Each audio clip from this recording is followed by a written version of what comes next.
The Trump administration released new dietary guidelines that place proteins and some healthy fats near the top of the food pyramid. The guidelines reflect Health Secretary Robert F. Kennedy Jr.'s views, along with his team of doctors and scientists, including recommendations to cook with butter and beef tallow.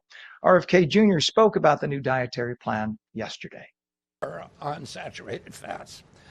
Diets rich in vegetables and fruits reduce disease risk more effectively than many drugs.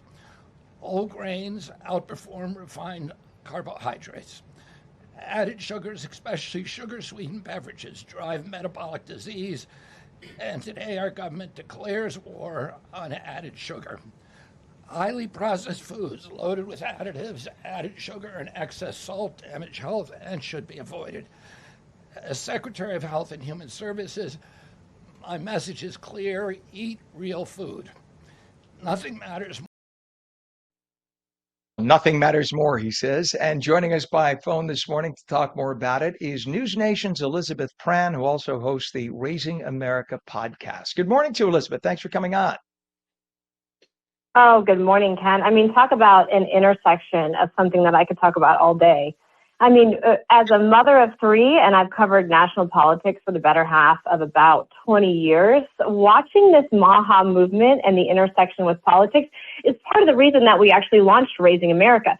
So my producer texted me yesterday and said, you know, we were waiting for these announcements on saturated fats. And then she said, you're not going to believe it, and sent me a picture of the food pyramid upside down. And my first response was, okay, everyone's world is about to get turned upside down. We've been covering the school lunches over the past year. There's no restrictions on added sugars if you do a little digging on what kids are eating in schools. And there's millions and millions of kids eating these ultra-processed lunches every single day because, A, they're funded by the government and they have to make them accessible.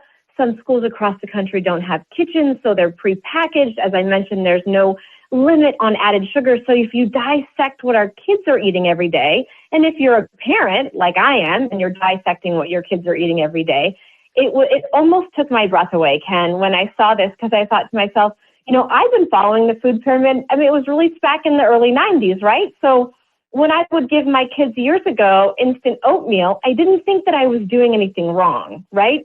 And then you do a little bit of digging and you realize that they're getting like 32 extra grams of added sugar before they even start their day. Moms are well-intentioned, but we've been really trained to look at this pyramid completely different from what we're looking at right now, right? So how is the world going to adjust to this? That's really what we're watching. Well, and what we're seeing, Elizabeth, is so many people are so anti-Trump political that and the fact, number one, RFK is a lifelong Democrat. They forget that. But they think of this whole thing as Trump is a lunatic. This guy's a lunatic. Meanwhile, if you just step back and leave the politics out, I mean, my husband has been working out, doing weights and stuff. He has an incredible chiseled body. I'm not saying that for any particular reason, but he's been eating clean.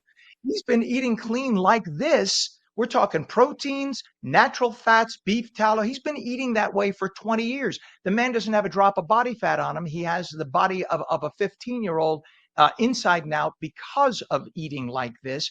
And it drives me insane to see people so ready to pounce on this because of the politics that they won't even open their eyes and look at the research and realize what RFK Jr. is talking about. Look at his own body. He's 70-something years old. He looks like he's 40. Does nobody put two and two together? They're so ready to pounce.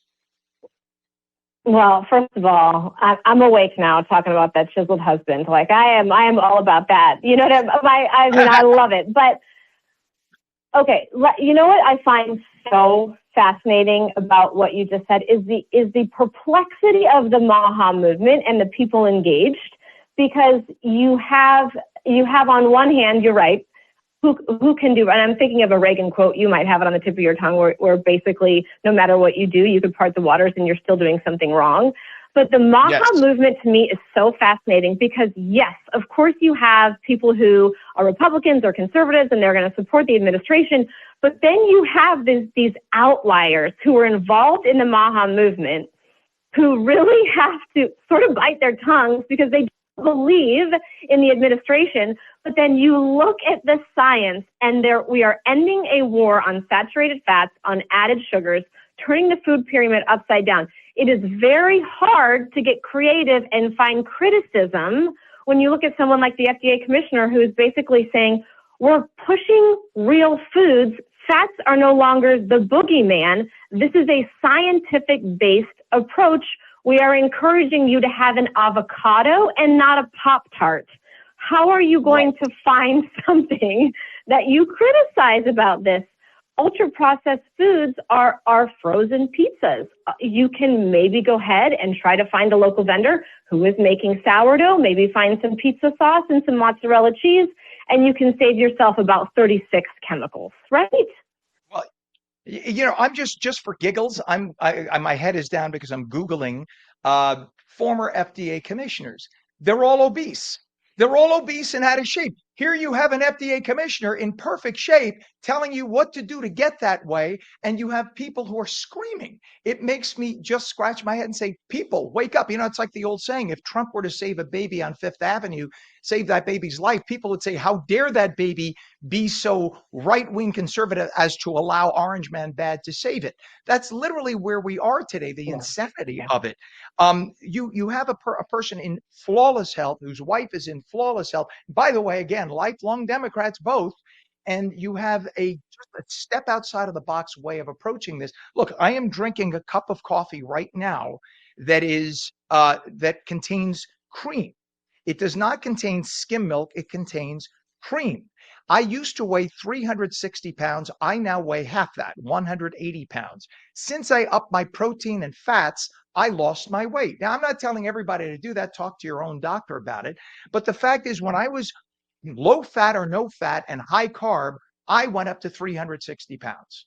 So let that be a lesson that the old food pyramid may not have been correct. Well, and you know what I think is fascinating? You keep on mentioning that he's a former Democrat. If you look at someone like even Jillian Michaels, who is saying, here I am, someone who was a Democrat for years and years, but I look at what my children are facing and I want to be proactive and make changes. I sort of see her aligned with this Maha movement, with a lot of moms.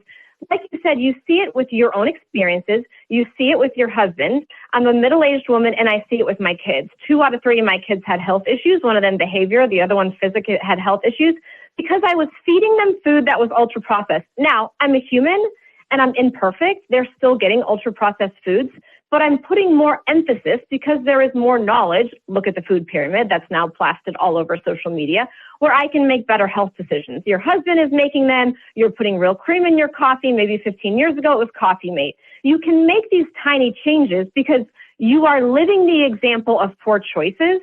So that is why also when you see people who are critical of this movement, your mind is almost blown, right? How is this, how is this not just wholly bipartisan? We got to jump in, Elizabeth, only because we're going to hit a hard break. NewsNation's Elizabeth Prann, also host of the Raising America podcast. Please come on again. Thanks for coming on this morning. Appreciate you.